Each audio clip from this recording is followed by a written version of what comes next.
Picnic করে ফেরার পথে বাজার এলাকায় রাস্তায় তারস্বরে মাইক বাজিয়ে নাচ। যানজট কাটাতে পুলিশ তৎপর হতেই পিকনিক পার্টি পাল্টা আক্রমণ করে পুলিশের ওপর। আহত পুলিশকর্মী, গ্রেফতার নয়। জানা গেছে বর্ধমান দেওয়ানদিঘি থানার কুরমুন গ্রামের তালবোনা কালীতলা এলাকা থেকে মাইক বাজিয়ে পিকনিক করতে যায় একটি দল। ফেরার পথে বর্ধমান নবদ্বীপ রোডের ওপর কুরমুন বাজারে দীর্ঘক্ষণ তারস্বরে মাইক বাজিয়ে নাচানাচি করছিল মদ্যপ অবস্থায়। সেই সময় রাস্তা জ্যাম হয়ে যায়। তখন কুরমুন পুলিশ ক্যাম্পের এক অফিসার ও কনস্টেবল তাদের সাউন্ড কমাতে ও চলে যেতে বলে। এই নিয়ে চলে পুলিশের সঙ্গে কথা কাটাকাটি। তখন পুলিশকে লক্ষ্য করে ইট পাটকেল ছোড়া হয় বলে অভিযোগ। আহত হন অফিসার ও কনস্টেবল। আহত কনস্টেবল গঙ্গাপ্রসাদ চ্যাটার্জির আঘাত গুরুতর হওয়ায় তাকে বর্ধমান মেডিকেল কলেজ হাসপাতালে চিকিৎসার জন্য পাঠানো হয়।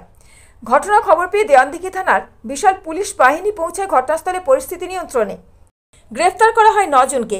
বাজেয়াপ্ত করা হয় তাদের সাউন্ড সিস্টেম ও গাড়ি। ধৃতরা হলেন কুরমুন দাসপুকুর পাড়া এলাকার রবীন রয়, বয়স 25 বছর, কুরমুন কালীতলা পাড়া এলাকার সনাতন ধারা, 19 বছর বয়স, চিরন রানা, বয়স 18 বছর, চন্দন ধারা, বয়স 19 বছর, সাগর রানা, 18 বছর বয়স, মেমারির ধানুইয়ের বাসিন্দা কমল হালদার, বয়স 42 বছর, সাধন রয়, বয়স 32 বছর, সনদ বাগ, 39 বছর বয়স, তার বাড়ি মেমারির ধানুইয়ে, এবং হুগলি তারকেশ্বরের বাসিন্দা বিজয় মাল, বয়স 27 বছর।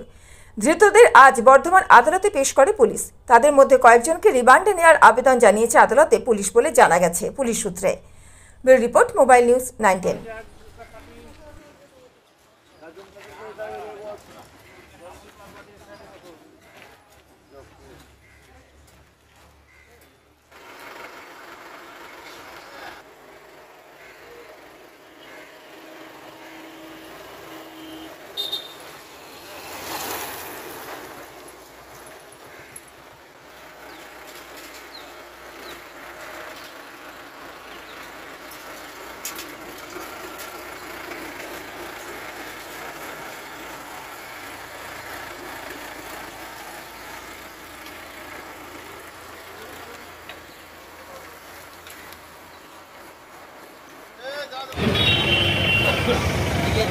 Yeah.